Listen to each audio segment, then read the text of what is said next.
Phileas Fogg no nació con la rigidez matemática que lo caracteriza en la novela de Julio Verne. Phileas Fogg n'est pas né avec cette rigidité mathématique qui le caractérise dans le roman de Jules Verne. El joven Phileas era hijo de un relojero de Liverpool, Henry Fogg, cuyo taller gozaba de reputación de excelencia. Su madre, Elizabeth, era hija de un capitán de la marina mercante que traía objetos exóticos y relatos extraordinarios de sus viajes. Le jeune Phileas était fils d'un horloger de Liverpool, Henry Fogg, dont l'atelier jouissait d'une réputation d'excellence. Sa mère, Elizabeth, était la fille d'un capitaine de la marine marchande qui avait rapporté de ses voyages des objets exotiques et des récits extraordinaires. En la trastienda de su padre, el joven Phileas aprendió desde pequeño sobre la precisión, la paciencia y el inestimable valor del paso del tiempo. Pero fue en el ático de la casa familiar, entre los recuerdos de su abuelo materno, donde alimentó su imaginación, cartas náuticas amarillentas, brújulas, sextantes y cuadernos de bitácora que detallaban escalas alrededor del mundo. Dans l'arrière-boutique de son père, le jeune Phileas apprend très tôt la précision, la patience et la valeur inestimable du temps qui s'écoule. Mais c'est dans le grenier de la maison familiale, parmi les souvenirs de son grand-père maternel, qu'il nourrit son imagination, cartes nautiques jaunies, boussoles, sextants et journaux de bord détaillant des escales aux quatre coins du monde. A los 12 años, Phileas conocía de memoria los usos horarios de las principales ciudades y podía recitar las principales rutas comerciales marítimas sin dudarlo. Su habitación está llena de mapas y horarios de trenes y transatlánticos. A medida que los días se convierten en semanas y las semanas en meses, Phileas trabaja incansablemente en la relojería, ayudando a sus padres con las reparaciones y las ventas. Dedica cada momento libre a estudiar mapas, descubrir diferentes culturas y practicar frases en otros idiomas. À 12 ans, Phileas connaît par cœur les fuseaux horaires de toutes les grandes villes et peut réciter sans hésitation les principales routes commerciales maritimes. Sa chambre est tapissée de cartes et d'horaires de trains et de paquebots. Alors que les jours se transforment en semaines, et les semaines en mois, Phileas travaille sans relâche à l'horlogerie, aidant ses parents dans les réparations et les ventes. Chaque instant libre, il le consacre à étudier des cartes, à découvrir différentes cultures et à s'entraîner à prononcer des phrases en langues étrangères. A pesar de su corta edad, Phileas está decidido a alcanzar su sueño, ahorrando cada centavo, guardando dinero en un pequeño cofre de madera escondido debajo de su cama. Sus amigos se burlan de él por su frugalidad y sus incesantes conversaciones sobre tierras lejanas, pero Phileas no les hace caso. Sabe que su pasión por los viajes lo llevará a lugares con los que sus amigos solo pueden soñar. Malgré son jeune âge, Phileas est déterminé à réaliser son rêve, économisant chaque piécette, mettant de l'argent de côté dans un petit coffre en bois caché sous son lit. Ses amis le taquinent pour son économie et ses conversations incessantes sur des contrées lointaines, mais Phileas n'y prête aucune attention. Il sait que sa passion pour les voyages le mènera vers des endroits dont ses amis ne pourront jamais que rêver. A los 16 años, Phileas decide actuar. Sin decírselo a sus padres, reunió sus ahorros, pidió prestados el reloj de plata de su padre y el sextante de su abuelo, y se embarcó como ayudante de cocinero en un barco mercante con destino a las Indias. Volveré antes de que se den cuenta de que me he ido, escribió en su carta de despedida. Demostraré que el mundo es más pequeño de lo que creemos. À 16 ans, Phileas décide de passer à l'action. Sans prévenir ses parents, il rassemble ses économies, emprunte la montre en argent de son père et un sextant de son grand-père, et s'embarque comme aide-cuisinier sur un navire marchand en partance pour les Indes. Je reviendrai avant même que vous n'ayez remarqué mon absence, a-t-il écrit dans sa lettre d'adieu. Je vais prouver que le monde est plus petit qu'on ne le pense. Pero la realidad del viaje resultó ser muy distinta a sus sueños. Una terrible tormenta lo sorprendió en el Golfo de Vizcaya. El joven Phileas, enfermo como siempre, creyó que había llegado su hora. El barco, gravemente dañado, tuvo que regresar a Inglaterra. Mais la réalité du voyage se révèle bien différente de ses rêveries. Une tempête terrible les surprend dans le golfe de Gascogne. Le jeune Phileas, malade comme jamais, croit sa dernière heure venue. Le navire, gravement endommagé, doit faire demi-tour vers l'Angleterre. Un humillado Phileas regresó a Liverpool 3 semanas después, donde encontró a su madre, muy preocupada, y a su padre, en silencio y decepcionado. El reloj de plata se había perdido en la tormenta y el sextante, dañado. Querías desafiar el tiempo y el espacio, Phileas, le dijo su padre esa noche. Pero no estabas preparado. El mundo exige preparación, método y rigor.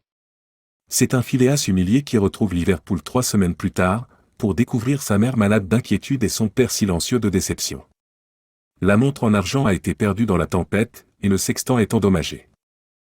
Tu as voulu défier le temps et l'espace, Phileas, lui dit son père ce soir-là. Mais tu n'étais pas prêt. Le monde exige de la préparation, de la méthode, de la rigueur. Estas palabras impactaron profundamente al joven. En los años siguientes, Phileas se transformó. Estudió con diligencia, matemáticas, geografía, idiomas y navegación. Se obsesionó con la precisión y la planificación. Ces paroles marquent profondément le jeune homme. Dans les années qui suivent, Phileas se transforme. Il étudie avec acharnement mathématiques, géographie, langue, sciences de la navigation. Il devient obsédé par la précision et la planification. A los 20 años, heredó una modesta suma de un tío lejano y la invirtió con calculada prudencia. A los 25, sus inversiones habían dado frutos, lo que le permitió establecerse en Londres. Allí, frecuentaba el Club de la Reforma, escuchando relatos de viajeros sin mencionar jamás su propio intento fallido. À 20 ans, il hérite d'une somme modeste d'un oncle éloigné et l'investit avec une prudence calculée. À 25 ans, ses investissements ont fructifié, lui permettant de s'installer à Londres. Là, il fréquente le Reform Club, écoutant les récits des voyageurs sans jamais parler de sa propre tentative avortée. Cada día de su vida londinense seguía ahora un horario inmutable. Parecía haber renunciado a la aventura, contento de viajar indirectamente a través de los periódicos que leía meticulosamente. Pero en secreto, cada noche, trabajaba en un gran cuaderno encuadernado en cuero, anotando itinerarios, horarios, conexiones y cálculos cada vez más precisos sobre la posibilidad de dar la vuelta al mundo en tiempo récord. Chaque jour de sa vie londonienne suit désormais un emploi du temps immuable. Il semble avoir renoncé à l'aventure, se contentant de voyager par procuration à travers les journaux qu'il lit méticuleusement. Mais en secret, chaque soir, il travaille sur un grand carnet relié de cuir, y consignant des itinéraires, des horaires, des correspondances, des calculs de plus en plus précis sur la possibilité de faire le tour du monde en un temps record. Al contrario de lo que relata Julio Verne, Phileas Fogg y Jean Passepartout ya se habían cruzado antes de los acontecimientos de la novela. El encuentro tuvo lugar en una fiesta en la Embajada de Francia en Londres, donde Passepartout trabajaba temporalmente como maitre de hotel. Fogg, invitado a una cena diplomática, observó la extraordinaria destreza de este francés, que servía con la precisión de un relojero. Contrairement à ce que raconte Jules Verne, Phileas Fogg et Jean Passepartout se sont déjà croisés avant les événements du roman. C'est lors d'une soirée à l'ambassade française à Londres, où Passepartout travaille temporairement comme maître d'hôtel, que la rencontre a lieu. Fogg, invité à un dîner diplomatique, a remarqué la dextérité extraordinaire de ce Français qui sert avec une précision d'horloger. Al final de la velada, Passepartout encontró a Fogg contemplando un gran mapamundi en la biblioteca. ¿El señor calcula distancias?, preguntó Passepartout. Calculo posibilidades, respondió Fogg sin volverse. Lo que siguió fue una conversación sorprendente, en la que Passepartout reveló su pasado como artista callejero, profesor de gimnasia, sargento de bomberos, siempre en movimiento, siempre buscando el equilibrio. À la fin de la soirée, Passepartout a trouvé Fogg contemplant une grande map-monde dans la bibliothèque. Monsieur calcule des distances, a demandé Passepartout. Je calcule des possibilités, a répondu Fogg sans se retourner. S'en est suivie une conversation étonnante, où Passepartout révèle son passé de saltimbanque, de professeur de gymnastique, de sergent de pompier, toujours en mouvement, toujours en quête d'équilibre. He dado la vuelta al mundo 3 veces, señor, confesó Passepartout, pero nunca en línea recta, siempre en zigzag, al capricho del destino. El destino no existe, respondió Fogg. Solo hay horarios mal calculados y conexiones perdidas. Se separaron esa noche, sin imaginar jamás que sus caminos se volverían a cruzar. Pero Fogg anotó el nombre de este francés en su pequeña libreta. J'ai fait 3 fois le tour du monde, monsieur, confie Passepartout, mais jamais en ligne droite, Toujours en zigzag, au gré du destin. Le destin n'existe pas, réplique Fogg. Il n'y a que des horaires mal calculés et des correspondances manquées. Ils se sont quittés ce soir-là sans imaginer que leurs chemins se recroiseraient. Mais Fogg note le nom de ce Français dans son petit carnet. Pasaron los años. Fogg continuó con su vida ordenada, pero en el fondo, aún albergaba esa ambición juvenil, de mostrar que el mundo podía circunscribirse en tiempo récord, con suficiente método y precisión. Le faltaban dos cosas, una motivación convincente y un compañero de confianza. La apuesta que hizo en el Reform Club le proporcionaría el primero. Y en cuanto al acompañante, sabe exactamente a quién necesita. Les années passent. Fogg continue sa vie bien réglée, mais au fond de lui couve toujours cette ambition de jeunesse, prouver que le monde peut être circonscrit en un temps record, avec assez de méthode et de précision. Il lui manque deux choses, une motivation impérieuse et un compagnon fiable. Le pari pris au Reform Club va lui fournir la première.